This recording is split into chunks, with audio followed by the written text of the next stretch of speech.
Well, hello, Amanda. Hi, welcome to the podcast. We put the new Australian Olympic uniform to the pub test. The uniform looks fantastic. For the first time ever, the Olympic uniform looks stylish.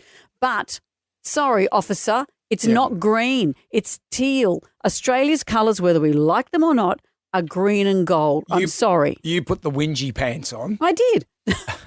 Maybe they should be wearing those. The whingy They're pants. whingy pants. If you're in the Olympic team, sorry, you have to wear obvious green. Adopting the Bill Cosby voice, the thing about the pants or the colours, it's man-woman stuff here. Don't you think? I don't know. Well, I see teal as green. Anything that's not blue is green. I That's think in if that I shape. saw these Olympians marching around the stadium and I didn't see the sign they were holding Yeah. up, I think, are they Sweden? Oh, Are they Sweden. Canada? I wouldn't know. Well, Sweden have got better colours. They've got blue and yellow. They're a good colour. Green is synonymous, green and gold Yeah. is synonymous with Australia, whether we like it or not. This isn't a fashion parade. This is the Olympics. I can't believe we're arguing about this. This is the first argument we've ever had. Yeah. How's your memory going? Also, TikTok Tucker. We make a cocktail out of something that's normally a food, a BLT. And didn't that go well? We've got new equipment in the studio and you almost made me hurl all over it. All of this is coming up on the podcast. Everybody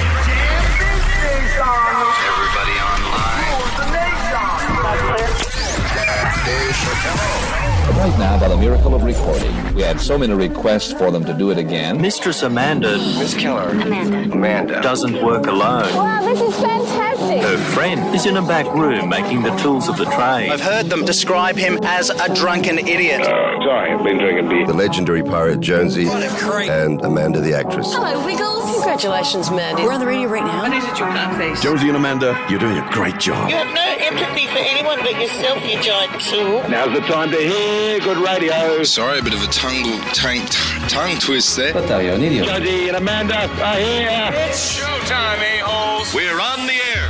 Well, hello there, Amanda. How are you today? I'm well. How are you going? I am well. I'm just been perusing the newspaper. Oh, the news cycle. Oh, the And I'm news sorry to cycle. reduce this trauma that everyone's going through to a news cycle. That's a really insensitive sentence I just said then.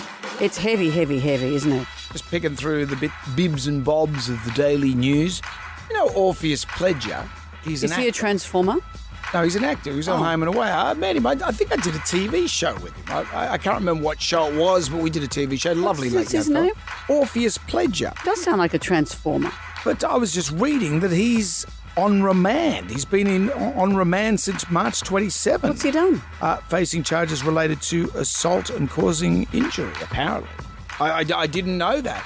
But what popped out of the story is not just Orpheus' turn here, but have a guess what the name of his counsel is. So there's Orpheus Pledger and his Mr. Beat. and his counselor's name is Jasper McCuspy.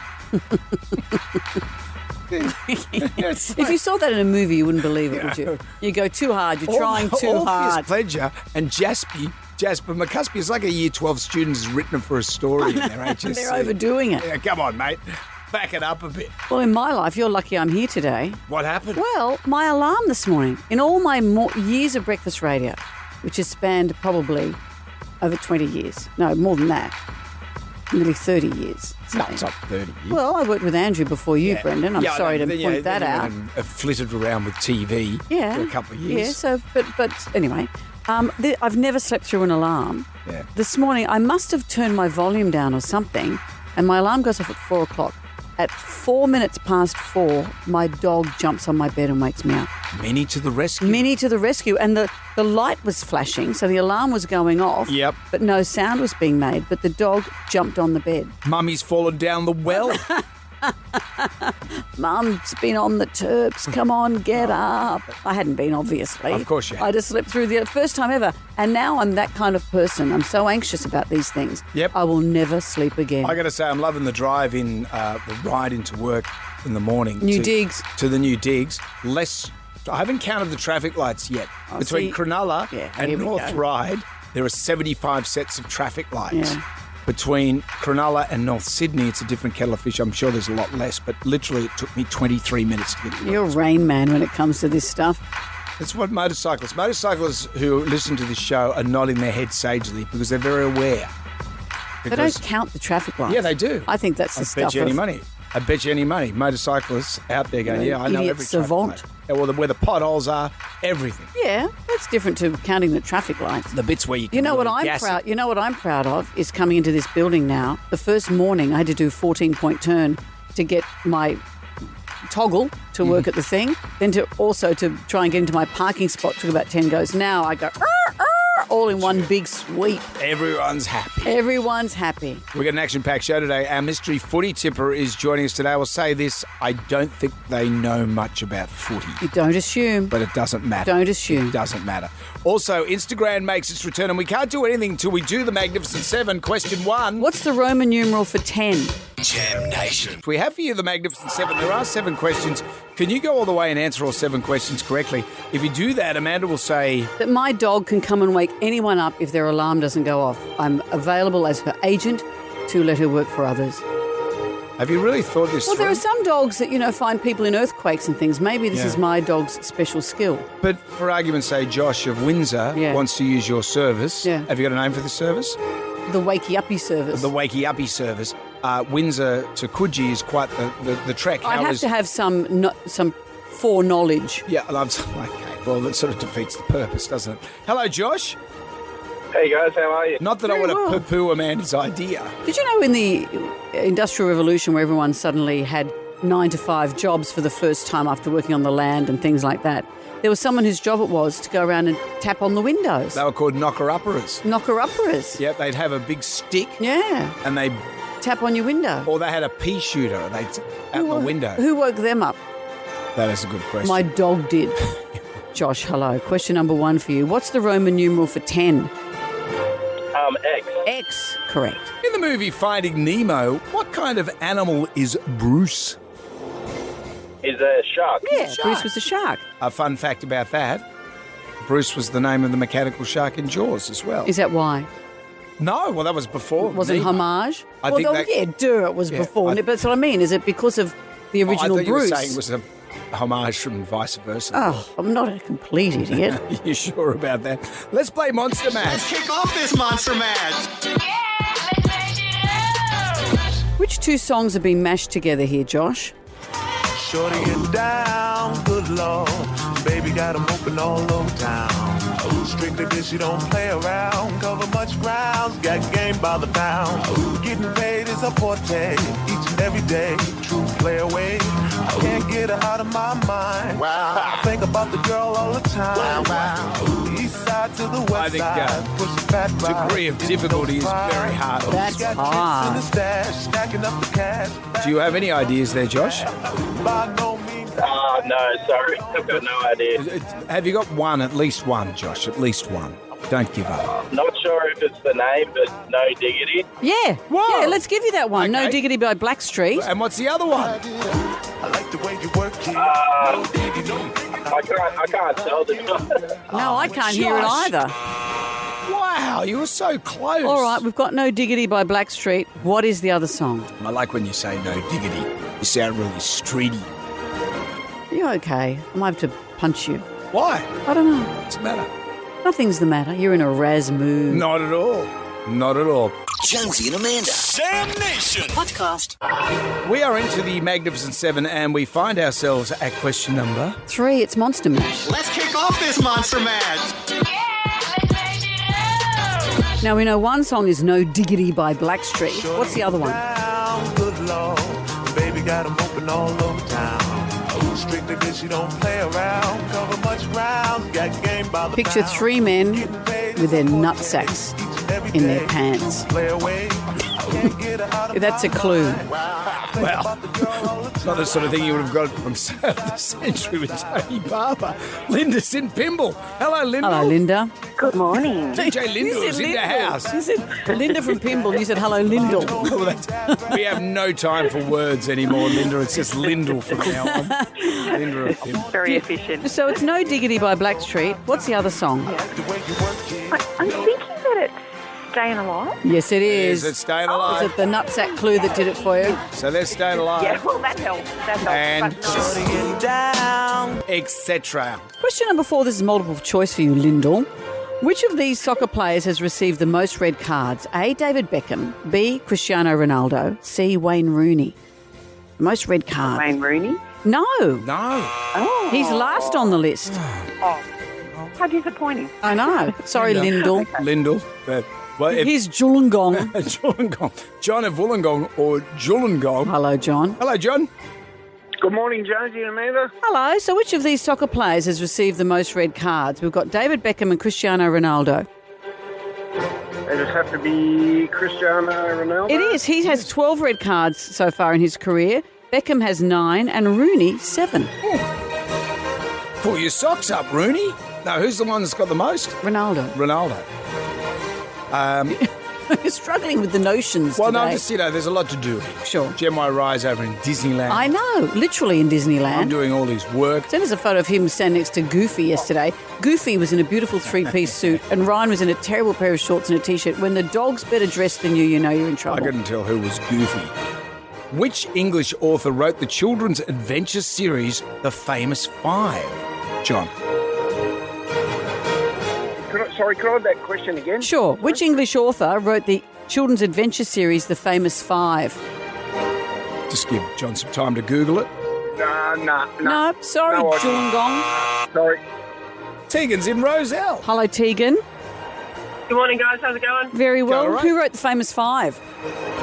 I know this because I grew up reading The Magic Throwaway Tree. It's Enid Blyton. Enid Blyton. I used to love the Magic Faraway I Tree. never read that was one. the guy with the bigger head like a moon. Oh, Remember Yeah, the- Moonface. Moonface. My favourite book. Bert Newton. But and they lived in this great tree. Oh, but that was a great book. Question 6 for you, Tegan. In golf, what colour is the Masters jacket?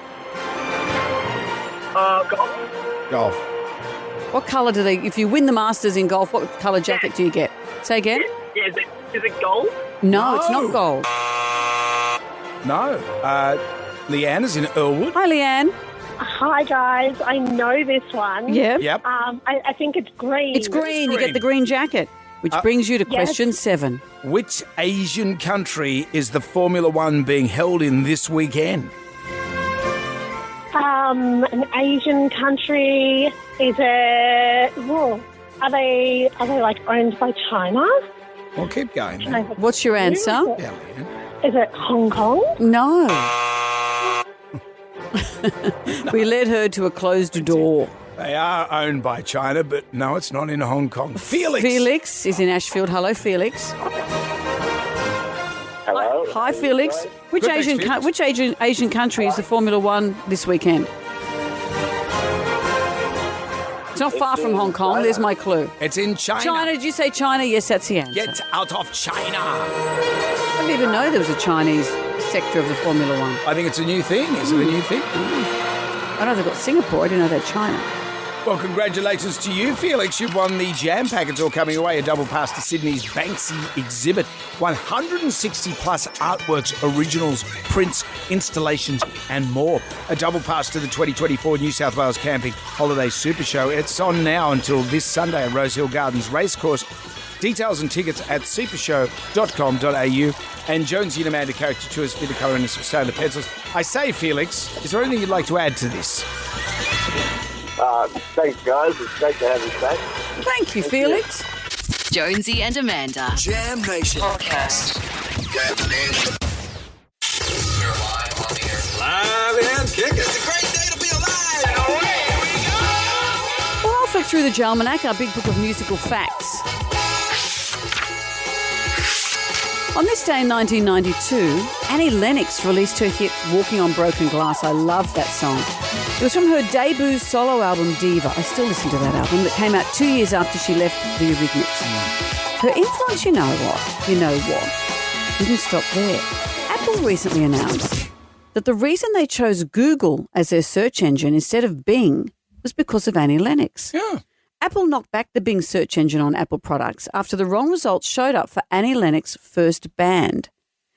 We, of course, know her from Eurythmics, but she actually started with The Tourists. The Tourists. They were big in Australia. Yeah, I only want to be with you. Yeah.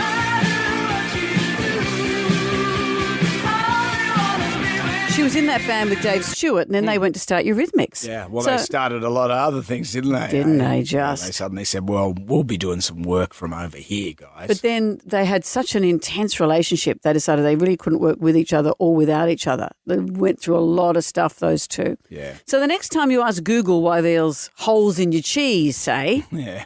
thank Annie Lennox. Thank you. I love this. This is a great song.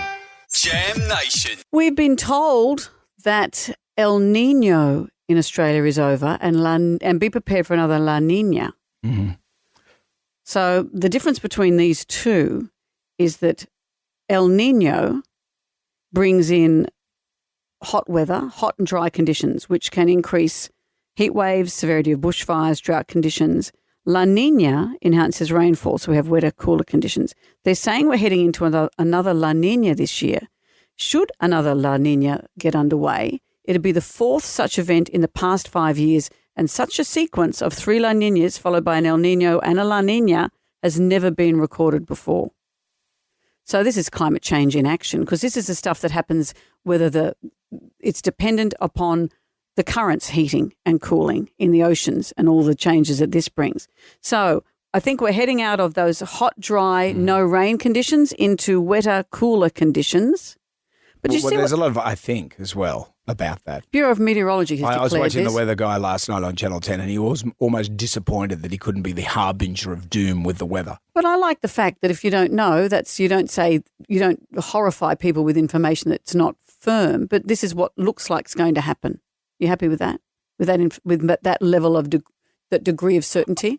I think, and I'm not poo-pooing climate change in any way. Don't you I'm not tell me poo-pooing. you I'm not don't, poo-pooing. Brendan. Hey, just before you start going full green on Yes. this, I'm just saying our records now are getting better and better with the weather. And yes, of course the climate is changing, but not as dire as people would have you believe. I don't believe that. I think it's more dire than we're being. I think it's as dire as we're being told. It's more top of mind now than it was. As it should be. Of course, I'm not. Well, let's look at what happened in Dubai yesterday. They had a year and a half worth of rain in one day. I saw some slow motion footage of the storm rolling in over Dubai. Did you see the airport? It looked like they were landing in the ocean. That was the runway. A year and a half worth of rain in one day. I was reading an article that they've been mucking around with their clouds in Dubai like the Chinese do. They've been seeding their clouds because Dubai's water is largely from desalination plants and also from bore water. So they want to get a more sustainable water supply. So they've been mucking around with the clouds. Yeah. That's what I read. I know. But I read also that you can't blame that on what happened yesterday. Oh, really? No, that's right. Because I thought it was a case of muck around and find out. Well, there may be an element of that, but that's not why yesterday happened. This is the changing weather patterns in the world. So there were wild scenes. 20 people are known to have died in this incredible storm. Jeepers. Swept across the Gulf. So a year and a half's rainfall in one day. And what a mess it will make for the airport. That's the world's second busiest air hub. If you're flying to Europe, chances are you either stop in Singapore or you stop in Dubai. Dubai is? Yeah. What's the first biggest world hub? Would it be LA? If you go to the States, you have to land in one hub, or Denver? I would say it'll be Heathrow. Let me look. This is why it's good when Jem Rai is here because we get him to Google. I can Google. I have my phone in here for my puppy Instagram needs. Okay. Oh, Hartsfield-Jackson Atlanta International Airport is the biggest hub. It topped the list of the busiest airports. Really? It serviced 104 million passengers. This was just written up here 2 days ago. Atlanta Airport. Where do we fit in? Let's have a look. What are the 5 busiest airports in the world? So Atlanta, Dubai, Dallas, Fort Worth, and it doesn't list the other 2, so that's nice. So no Heathrow, no LAX. Well, maybe that comes after those. I don't know. I've lost interest. What about? I just saw an ad for something. That looks great. Yes, please. Yes, I do have flat feet. Is it that one about? Now I've said that out loud. I'll get all this stuff about flat feet. Well, it's like that one with Larry Emder. Have you seen that one? Larry Emder didn't know his mic is on and now his career is over. Well, they wrote that about me. Remember, they didn't know my mic was on. I was Yeah. talking to Ash Barty and we're discussing my secret investment plans. That was one that was written about me. But unlike Larry, yours was true. That's happening. My investment plans with Ash Barty. So crazy. Jonesy and Amanda's Jam Nation podcast. While you were swanning about doing whatever you were doing in your holidays. I was solving crimes. Were you? No. I was out solving mysteries. I like a good mystery. Mm-hmm. And on my holidays, I solved the mystery of the 10-foot tall plexiglass cylinder, which has been living in North Caringbah at Captain Cook Drive there for, I reckon, the best part of close to 30 years. So it's a clear, like a big vertical fish tank. Yeah. Yeah, I thought originally it was one of those cash tubes. Oh, we've been in those. Yeah, you went in one. Yeah, Do you remember- as part of a competition at St Mary's Band Club. And you got in there and I said, well, you're wearing a skirt. It was a long skirt. I was okay. It was quite the I thrill. was still pulling out money. It's the worst ATM they've ever seen. Anyway, there's this plexiglass tube that's been on the side of the road for the best part of... On someone's property? Yeah, I just sitting out the front and I go past there and a lot of people right now will be driving to work on Captain Cook Drive, heading from Cronulla to the city, and they'll go, well, what is that tube? And then during my holidays, I was driving past in my wife's car and boom, there's a for sale sign out the front. As soon as the for sale sign goes up, it's laid down. Excuse to perv. Yeah, so I pulled up, walked out, and the guy thought I was a debt collector. He said, "Are you?" I said, "No, I'm just curious about." And then he told me the tale of the acrylic tank. The acrylic tank used to be on Uncle Doug Mulray's TV show. He had a TV show called Mulray on Channel 7. Was it a Tonight Show? Yeah, in the 90s, and it was really good. You remember it was on... He did Australia's Naughtiest Home Videos. Yeah, and got pulled off. By Kerry Packer. Yes. That was his stand-up joke there. But then Channel 7 picked him up to do a TV show, a Tonight Show, and I thought it was really Was it like good. a variety kind of show? Yeah, he had people on, but when Doug would come, he'd be greeted by Reg Prasad as he came down the stairs of the set, and there would be the giant tube. And he'd put celebrities into the tube. Was there water in the tube? Was it like one of those kaplunky things where someone had to drop in? Yeah. No, not a kaplunky, when you go and you throw a ball It's and not Mikey that? Robbins It wasn't plops in that? the tank. No. It's one that it cost the man that I was talking to, it cost $15,000 at the time. So he worked in the periphery of the business. He actually worked with you. Did he? He operated an octopus called Cedric, and you did a story with it. When I was working as a segment producer for the Ray Martin there, show, you on the remember? midday show, I do. You I did a remember? story on people who had unusual pets. He had an octopus. Yeah, well, he manipulated the octopus. Well, it was a real octopus. Yeah, but he had to put air into it or something. I don't know. Anyway, or did he have to put air into you? I can't remember. But how intriguing. So I've met him. But when the people came into the tube, there's water, but it wasn't a throw of the ball and they drop in. So they just drowned. No. Well, why would they go in a wet tube of water? Because they've put dive gear on. In the case of Gary Sweet, for example, Mullows threw Gary's Logie into this said tube, and then Gary Sweet had to go in and retrieve the It was like I'm a celebrity before I'm a celebrity. Yeah, so had to get it out of the tube. Gary at the time was on the TV show Police Rescue. Remember the cult of Gary Sweet? Yeah. So I found the bit. We've got an oxygen cylinder there. If he runs out of oxygen, he's just got to get the straitjacket off to get to it. Undo his bindings, recover his cherished Logie, and emerge to your rapturous applause. Would we please? Yes. And would we please? Yes. And would we please? Gary Sweet, ladies and gentlemen. Wow. There it is. And so that's the tube. Why? So he's had this in his front yard all that time. And now he's decided to sell it. Did I don't you know if buy Gary it? got it. Gary wasn't in there. It's worth more without Gary. $800. $800. $800. So where have you put it? Well, someone's Christmas. Better not be mine. Well, you won't appreciate the way he spelt acrylic, though. It's dreadful. Jam Nation. Doing it for the gram right now. Who wants some free money? Instant. Going fast. Moolah. I like the sound of that. Jonesy and Amanda's Instagram. Working hard to make a living.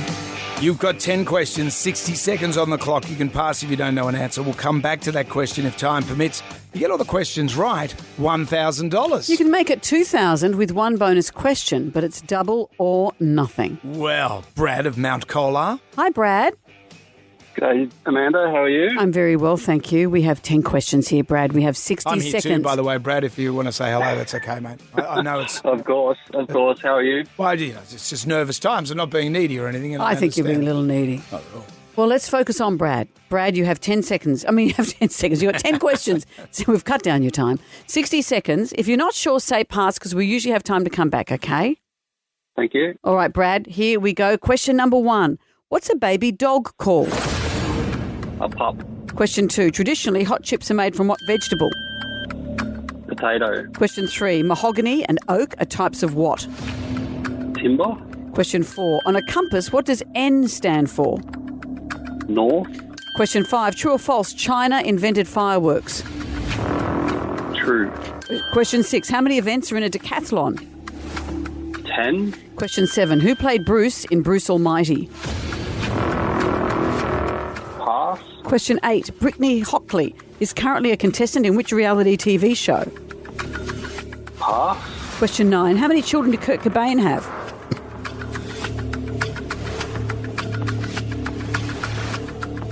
None. He had one. Little Francis Bean. Who's married to the son of Tony Hawk, the skateboarder. What about that? That's your, there you go. Your snow globe theory right there, Amanda. I think if every famous person in the world win a snow globe, shake them up, every famous person ends up with another famous person. That's what happens. Brad, it was a pleasure to have you on. Bad luck. Let's go back. It was Jim Carrey played yes. Bruce. And you all right? Crackly voice? Yeah. And Brittany Hockley is currently a contestant on which reality TV show? I'm a Celebrity. Get me out. What, you don't know the universe of Brittany Hockley? Come on. Nah, Where sorry have about you that. been, Brad? Not too sure. Good on you, mate. You have a good day, okay? We've got $100 for your groceries. Thanks a lot. Catch us later. Great show. Thank you, Brad. Thank you. Jonesy and Amanda. Jam Nation. You know how I'm obsessed with Wordle. Wordle was everywhere for a while. I'm still doing my Wordle.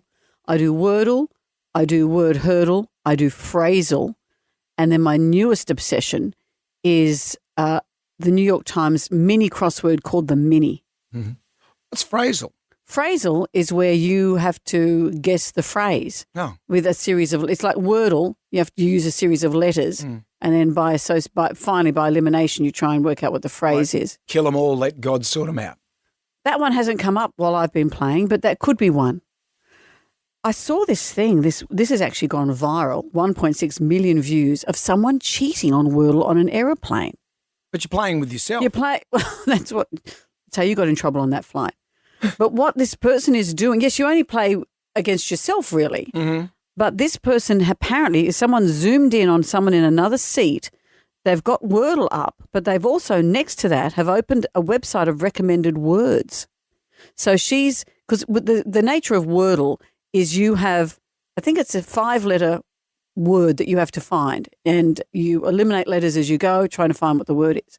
This has a whole lot of recommended words that come up beside it to try. So you're only really cheating on yourself. There's people, though, by their very nature, will cheat at board games. And I'm looking at you, Brendan Jones. I reckon you'd be one of those. Not at all. My wife is a big board game cheat. What does she do? She just, if we play Monopoly, she'll rip the money off, or all of a sudden What do you mean? You just like grab, when She'll steal the money. She'll steal a bit of money. Does she? Or I'll say, I don't remember you having Kent Road. When did you get Kent Road? Really? Oh, no, I purchased it legitimately. Really? Yeah. Well, my brother, when we were kids, cheated at Monopoly. He's ended up working in banking, so that was good training for him.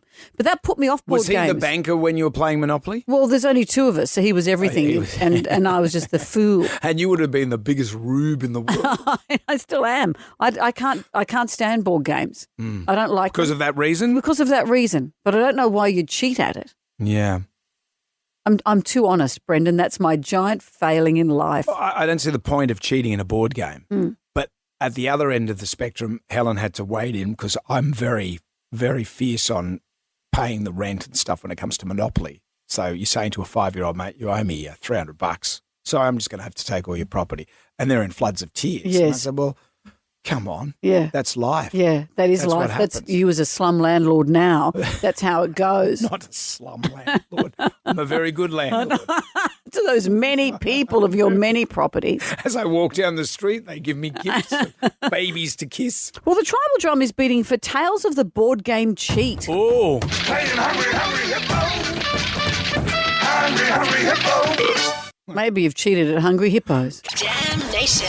This woman has been caught cheating herself on Wordle. And you would think, well, who's she cheating? She's just cheating herself. Well, interesting. Some people are very competitive with themselves. And I know Wordle gives you your running streak. So maybe she didn't want to ruin her running streak. Maybe she's just learning to play the game. But what happens here is you only play against yourself. But she's been filmed on a plane. She's got the Wordle puzzle there where she's trying to find a 5-letter word and what could the word be. And next to that, she's got a website of recommended words. You can't get away with anything anymore. No, you can't. You can't even cheat at Wordle privately by anymore. yourself. You lamented when you were young, you'd play Monopoly with your brother. Oh, and he'd just steal money and things and ended up in banking, obviously. The two of you playing Monopoly, it's just sad, really. Well, I've never played it since. I'm not a fan of board games, and I wonder if it was because of that. I didn't mind Trivial Pursuit, but games of rolling a dice and games of chance, I'm not interested. And games of strategy, I'm terrible, so no. I played Trivial Pursuit with my brother. That would always be bad. We had a punch-up over just what you call the little wedges, because he'd call them pie and I'd call them wedges. And you had a punch-up. Over that. So the game didn't even start. Well, the Tribal Drum is beating for Tales of the Board Game Cheat. Irene is with us. Hello, Irene. Who cheated? My husband. Yeah. Oh. So he plays backgammon online. I think he's up to 6,000 games on that. And he's trying to teach me how to play backgammon on the board. So I make a move, and he goes, no, that's the wrong move. And then he moves it the way he thinks it should move. But for some reason, he ends up winning every time. Oh, yeah. Funny that. So I'm not really learning anything because he's moving the board, the pieces for me. Yeah. And I don't get to really actually win. Yeah, funny so that. I just keep treating it that. He thinks he's helping me, but I don't think he is. I think he's really making it that he wins. So he's really playing against himself because he moves my pieces and his. He's using you as a patsy, Irene. And backgammon as well. I thought that went the way of fondues and swingers parties. No, a lot of people still play it. People still... Oh, no. We played in our caravan. It's a good game when there's just two of you in the caravan. There you go. See, is it no easy? more swingers parties, though. You don't have you don't have a pineapple on the back of your caravan, do you? What does that mean? No, we don't have that. What does that mean? Irene knows exactly about the pineapple. Tell me what it means. Irene, do you want to tell Amanda about the pineapple on the caravan? I don't know what that means. Oh, what does it mean? An actual pineapple or a sticker of a pineapple? A sticker of a pineapple means that you're into swinging when you go to a caravan park. And the running joke is a lot of my mates who caravan, they put a pineapple on their mate's caravan, so it looks like they're swingers when they're Wow, really? True. The things you learn. I like how Irene was very coy about that. Playing against himself. Yeah. Playing against right, okay. Anna's with us. Hello, Anna. Good morning, guys. Did you know about that pineapple story before? No. No. You know, that's very cool. Why do I know about this? I don't That's even what I'm caravan. wondering. Yeah, why have you got a sticker? Anna, who cheated? I thought I was going to be smart at playing cards with my brother. You know how poker players put sunglasses on? Yes. Those sunny, so they can't see the poker face. So I thought I could see and cheat without him noticing. So he'd give me his glasses, but they were the mirror glasses. So everything I hold up, he could see. So I'd always lose like an idiot, thinking I was smart. I had always lost, and all I did was cry. And my people would say, "Why are you crying?" I was trying to cheat, but I was cheating. You always.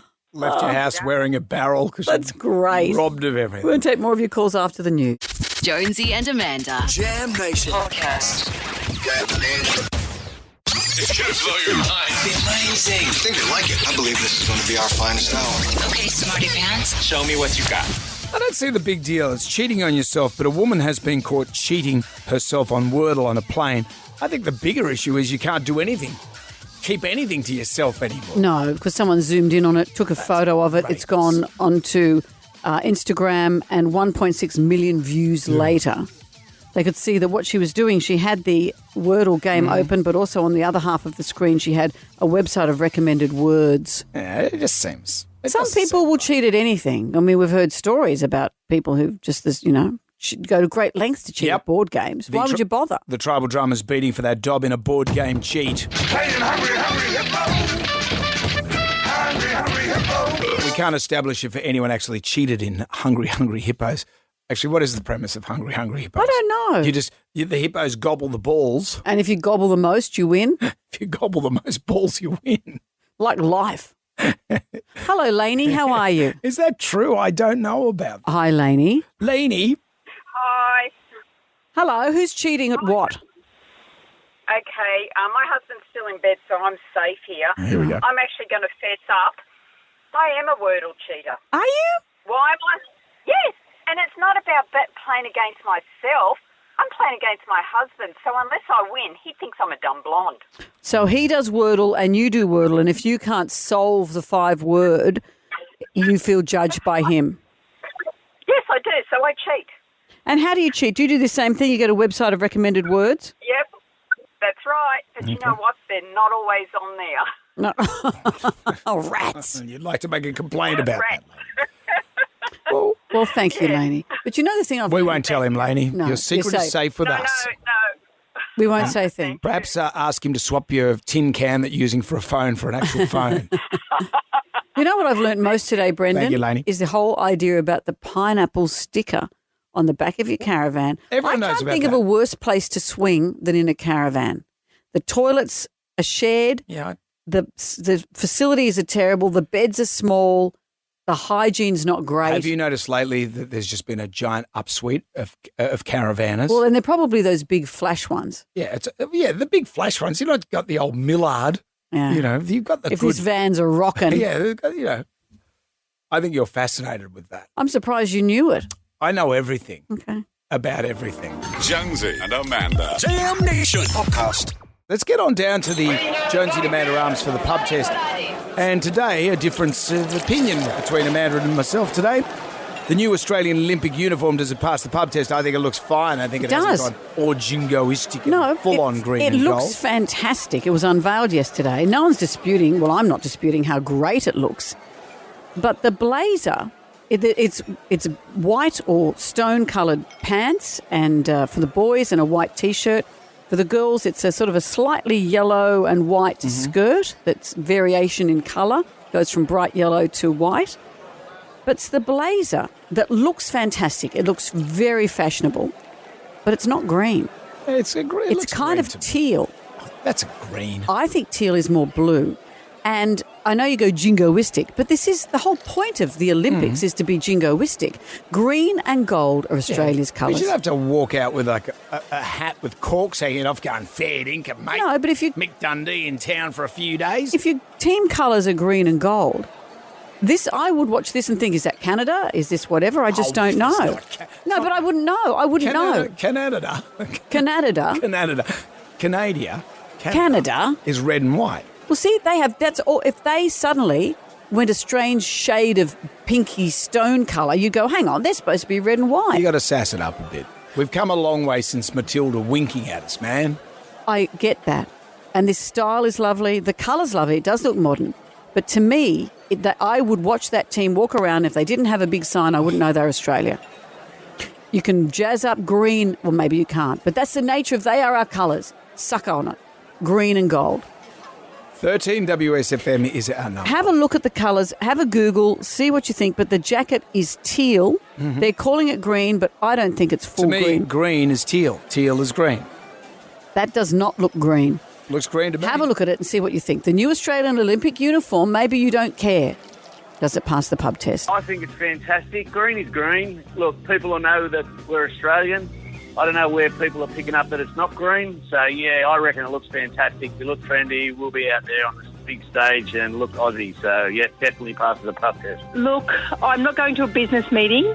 I'm going to perhaps swim in the Olympic swimming team.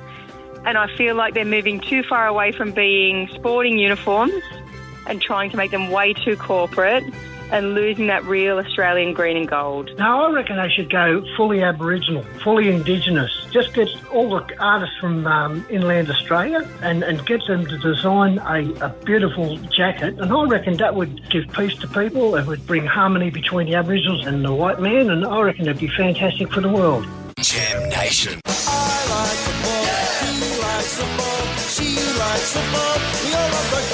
It's round 7 of the NRL. Last week's mystery footy tipper was Gina Chick with a score of 3 out of 8. She was talking to us from Antarctica. Yep. And she said she doesn't know much about league, but she enjoyed participating. But knew more than Todd McKenny. Yeah. And also, look at this, Terry Lamb only got 1.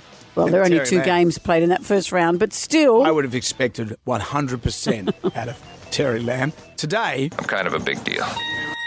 our mystery footy tipper is indeed a big deal. They are a born entertainer.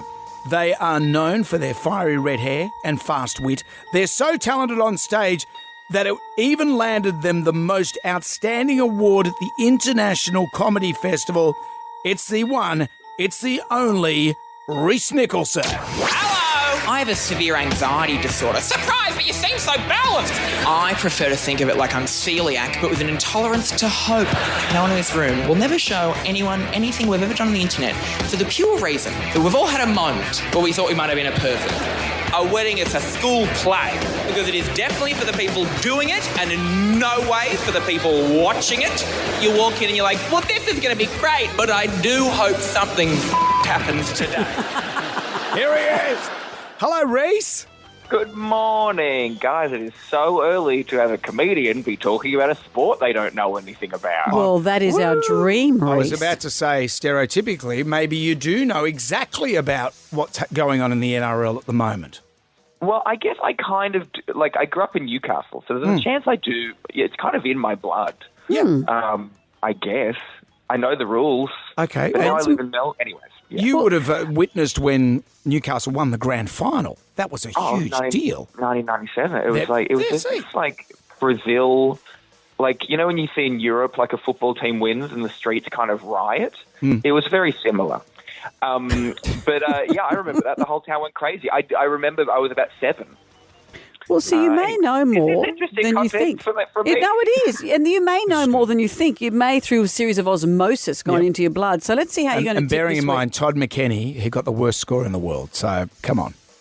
That's your incentive to do better than that. And Terry Lamb is a very good football player, and he only got 1.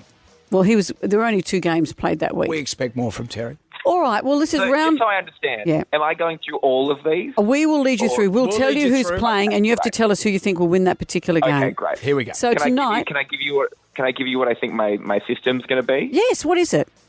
I think I'm going to pick who I think would win if they were real, like if the animals were real. All right. That's the Todd McKenney way. He may as well have thrown the runes. Okay. All right. Terrible. Rhys, let's see how you go. So tonight, my team, the Roosters, are taking on the Storm at Allianz Stadium. A rooster versus a storm. How do you feel? See, I think the Roosters are potentially going to win because, I mean, I've seen some animals, like I've seen chickens and roosters get through the storm, and if you get struck by lightning, you got a delicious cooked chicken. So I reckon you're winning either way. Trent Robinson would appreciate that. Then Friday night, first up, we've got Dragons and Warriors. They're both similar kind of images, aren't they? Yeah. Oh. I'm gonna go with the Warriors. Ooh, okay. Against form, Dragons doing very well. All right. What about the Eels and the Dolphins? Oh, I mean, how many dolphins and how many eels are there? Because I reckon a bunch of eels could fight one dolphin, but I think if you've got a pot of dolphins are going to win. A pot of dolphins versus a pot of eels? Well, what's the collective noun of eels? I don't know. A sliver of eels? A slither of eels? Oh, I can't pronounce that. That's tough. I'm going to say dolphins, guys. Oh, yeah. Then we move to Saturday. We've got Panthers and Tigers. Once again, very similar kind of genres. I think a panther. Because they seem more tenacious. I feel like every time I see a panther, they're running somewhere, and every time I see a tiger, they're sitting somewhere like a zoo. Actually, that is very good logic. All right, the tenacious panthers. Thank you, Amanda. So, also on Saturday, we have Titans and Sea Eagles. I mean, Titans, because what is a Titan? Just someone who... Actually, what is a Titan? Mandy used to have a Titan. A Titan, I think, the image is like a warrior, you know. Yeah, like an underwater Titan. Is it kind of like a let's do that. Sea Trident kind of thing? Yeah, actually, let's do that. Okay, so you want that one? Let's do that. Going for the Titans. Broncos and Raiders. I mean, Raiders, because I'm just realising how silly all these names are. No offence to NRL, sport, but Raiders. What are you, thieves? Well, you picking your thieves? Yeah, I'm going to go with the Raiders. All right, and then your team, you bleed this team. The Knights are taking on the Bulldogs on Sunday. Hey, that's my team. Yeah, I gotta say the Knights. Do it for 97. All right. Yeah. And finally, Jonesy's team, the Sharks. For the Chiefs and for the... Anyway, sorry. And the Johns brothers. Yeah. And Mad Dog McDougall. Oh, and there was some player that once retired and then 3 months later came to fix the slushy machine at my school. That guy too. Do it for him, Reese. Do it for him. And we've got one more game on Sunday. This is Jonesy's team, the Sharks versus the Cowboys. Jonesy, who is your team? He's the Sharks.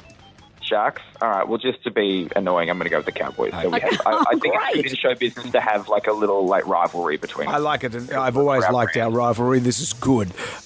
Thank you, Reese, for being on our show as our mystery footy tipper. Good luck. And people... I think I did great. And if people want to see you, your new show, Huge Big Party, congratulations, is part of the Sydney Comedy Festival. You can get information and tickets at sydneycomedyfestival.com.au.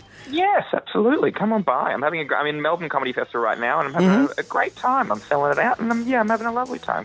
Next week, you'll be fixing the slushy machine, let's face it. Good on you, Reese. Thank you, Reese. Thanks, guys. Have a good day. It's a lock. Jonesy and Amanda's Jam Nation Podcast. You hungry? Starving. It ain't what you do, it's the way that you do it. Never fancied a mouldy, bacteria-infested slab of meat? Not a bad duck of that. Just fall off the bone. That's what gets results. Don't eat too much, though. Tends to give you diarrhea. Brendan, do you like a BLT? I love a BLT. I'm so hungry. I haven't eaten all morning. Bacon, lettuce and tomato. Yum. Well, we're making a BLT with a difference. Yes. It's BL Tequila. It's a BLT drink, a cocktail. So I'm going to start. There's a lot of the stuff in here that's heave-worthy to me. Tomato juice and tomato pulp and that is cold and mank. But anyway, let's see how we go. The first thing we do, I've got a cocktail shaker. Yep. The life is always better with sugars when there's a Don't spill water on the desk. it was lemon juice. The text looking, it was lemon juice. They're all here. They're already We on edge. add lettuce, sliced lettuce, to a cocktail shaker, and then into that I squirt some more lemon juice. I already had a little bit in the bottom. Oops. I spilled a bit more. Don't let them see. Stop. Okay, so we've got our tequila. We've got lettuce in our shaker with a squirt of lemon juice, and I give that a shake. There's no lid to this, so the Tex will love it. There's no lid to it. I'll just put my hand over the top and give it a shake. Okay, do you want some... shaking music. I haven't put the tequila in yet. No, there's no tequila in it yet. Oh. So here's the next bit that's really interesting to me. Yes. Our other receptacle that we're going to make this in, our cocktail shaker of sorts, is a jar of mayonnaise. Oh. You know how you get to the end of a jar of mayonnaise and there's a little bit left, not enough to do anything with. You'd normally rinse that out and chuck it in the recycling. Well, sometimes you can make it go further. You put a bit of vinegar in there, give it a bit of a shaky. Well, I'll tell you what I am going to do. I'm going to make the cocktail in this with the remnants of the mayonnaise. I put 3 tablespoons of crushed tomato juice. Oh, hell. 3 tablespoons of that.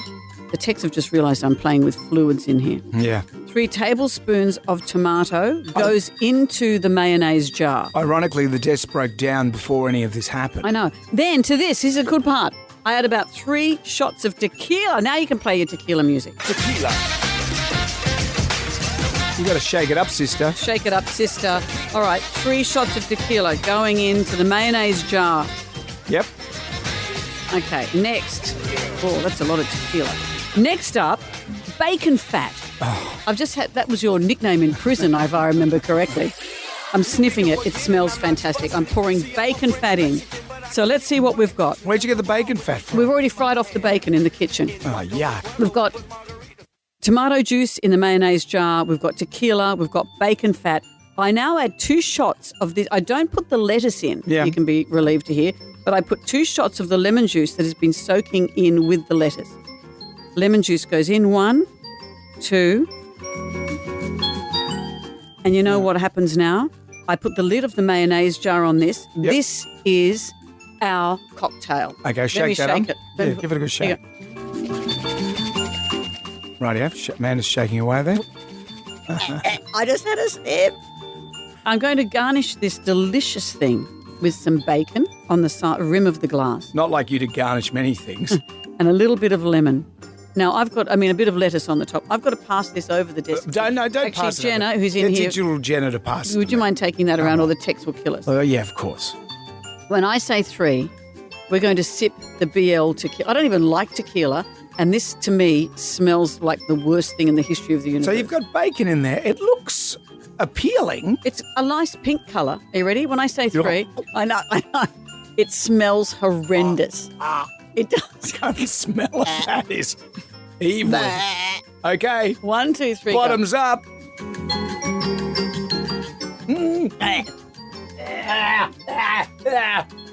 Oh, that is... I've drunk your blood, and this tastes worse than that. Oh, my God. That is disgusting. That is the worst thing I've ever had in my mouth. Try on the weekend. Oh. See if you like it. The recipe will be up on our socials. That is horrendous. That is the worst thing I've ever eaten. God. Ugh. You hungry? What you do, it's the way that you do it. Ever fancied a mouldy, bacteria-infested slab of meat? Not a bad duck enough. Just fall off the bone. That's what gets results. Don't eat too much, though. Tends to give you diarrhea. It even burns your mouth. What's in there that's burning my mouth? That is foul. I say it would be the tequila. Okay, get rid of it, someone. Jonesy and Amanda. Jam Nation. Podcast. I'm going to make this short and sweet. I'm only going to say it once. Thursday, you know what that means? Tell me. Shopping, late night shopping. Late night shopping. That used to be the most exciting thing. Late night shopping. You go up to the shops and you might see a teacher and hear their first name being called out. You might see their partners and their children. And then your mum walks past and says, Amanda, I'll come and pick you up in about 20 minutes, okay? Stop it! I don't have any friends here. Also, Double A Chattery drops today. Double A Chattery. This is a podcast I do with my friend Anita McGregor. She's a forensic psychologist.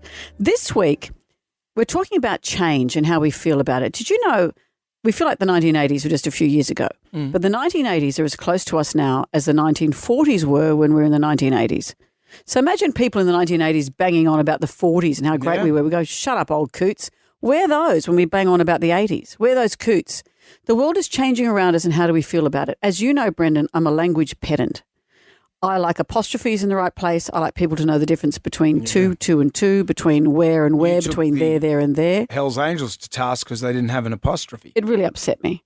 But should it? Language is organic and it should be changing, or else we'd still be saying prithee thus, sirrah. But I don't want it to change on my watch. Okay. But other things are changing too. A whole lot of skills are falling by the wayside. And is that okay? Anita says if there was a zombie apocalypse, none of us would survive it because we don't have any basic skills anymore. But does it matter? Do we need to know how to start a fire, how to change a tyre, how to change a light bulb? Do we need to in our modern world? Is it okay that those skills are falling away, or should we be holding on to them? So it's all about how we feel about change and which bits of change you're happy to see come and which bits you're happy to see go. Irony, you're on a podcast, something that didn't exist. The zombies, when the time comes for the apocalypse, they'll sit down and listen to all the things we have to say. I'm going to eat some human brains, but I'm going to listen to this podcast first. I'd be a survivor. AAChattery.com or wherever you get your podcasts. Jam Nation. A good friend of mine once said, you only have to scratch the surface of someone's life and you find out what's going on underneath. Everyone has a story. Was I that friend? Yes, Thank of course you were. Well, I think you're talking about Debbie. Debbie got in touch with us earlier this week. Her husband had passed away only a month ago, the 17th of March. And she, because she was nursing him through those dark days, she didn't get to take her son to the Easter show. And she was wondering if we had an Easter show bag. That was as simple as the request was. We didn't have any Easter show bags, so they'd all sold out. But you guys came to the rescue, and through all of this, we have put together a couple of Easter show bags to go to Debbie and her son, Christopher. She's got the biggest bag in the world now. She does. And then we got Debbie on the phone, and we heard how tough it is for her at the moment. Yeah. Her husband, Thomas, they've only been married a few months, but they've been together for 9 years. There's two boys, Christopher and Michael. They are her stepsons. Christopher is 31. And he's autistic, and she's now raising him and is his primary carer. Mm-hmm. Things are tough, aren't they? So she's lost her husband, and she's now doing all this other stuff with a lot of love in her heart, but it's been hard. It's been very difficult. And Debbie yesterday didn't want to go on about it, but we pressed her further. I'm going to be Christopher's full-time carer, and that's now a struggle in itself, but we won't go into that. Well, no, let's go into it. Is the government helping you out with this? No, not really. What do you mean? What, so that you get no help? Well, it's a long story short. I need to go and apply for carer's leave, which I have done, but I have to supply some other papers, which is tediously, and I'm doing it slowly. But paperwork, what a thing! And considering you lost your husband a month ago, as if you need to be doing all of this. No. Do you know how many times I've cried up at the Centrelink and I just feel like a real idiot? I'm thinking, why am I bothering? But Well, a couple of things we'd like to add here. The Easter show, Paul Bowd, head of the Easter show, heard what we were saying yesterday. He's going to add a family pass for the family, for Debbie and Christopher, for next year's Easter show. But on to the whole thing about NDIS. What a labyrinth it is to get through that system. Peter from Inside Care, Peter, a woman, called in to say that she wants to help Debbie for free to get her NDIS sorted. This stuff, as we know, can take years. It is a really tough system to navigate with your forms, with access, with all of that kind of stuff. So what Peter is going to do, as I said, she was from Inside Care. She is going to work with Debbie to get her into the NDIS. And she put the call out, Peter did, to all the people, all the services she knows. Right. And people have put their hands up, yes, we want to help. She has a lot of contacts already working behind the scenes. So she's going to help Christopher get all the services he needs. So Debbie, it makes me feel very emotional. Debbie, the NDIS is being taken care of. We are going to short circuit the horror that you would have had to go through to get all of this sorted. Thank you to Peter at Insight Care. You've just lost your husband. This is the last thing you need to be doing. So Peter's going to help you and help you with all the affiliated services that come with that. So you just scratch the surface, as you say. There's young Christopher, a 31-year-old guy, and he's going to need care. She said he has sort of the mental acuity of like a 4 or 5-year-old. That's so hard. He loves his Legos, big fan of the Lego. We should maybe sling him some Lego. You know what we should do? We should give him some You know what we should give him? The Death Star. That brought my son unstuck. That your son was meant to complete. It's all grey on grey on grey. He's struggled with it. Well, maybe we should give that to Chris. Well, you know what? Lego Masters is on at the moment. Hamish Blake is a friend of ours. Yeah, maybe we should. Why don't we get Hamish involved? Let's call Hamish. And let's see if there's something we can do for Christopher. Well, why don't we do that tomorrow? All right. But so far, this has been absolutely amazing. Debbie, I hope this takes a weight off your shoulders. Jam Nation. Everybody shout! Come on now, sing out! It's time for the Ghoulies get together. Get your ghoulies in with us. What have we got today? What gets my ghoulies? Each time I catch the train, there's usually an announcement that comes over and says about how if you put your feet on the seat or your bag on the seat, there could be a fine. I've just got off the train looking at this guy's disgustingly dirty bare feet on the seat, and as per usual with each time I sort of see this scenario, I think, where are these people that are handing out these fines they speak of? Well, it's until you do something wrong, then you'll get a fine. What gets my ghoulies is the continuing of people who pronounce something with a G on the end, with a K on the end. Something with a K is not a word. Indeed. Write it down. She knows something. That's right.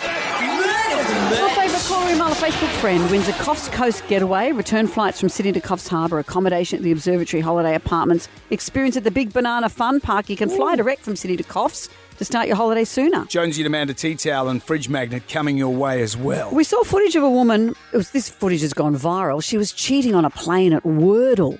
The tribal drum was beating for Tales of the Board Game Cheat. I don't know if anyone cheats playing Hungry. You never know. Here's Anna from Belfield.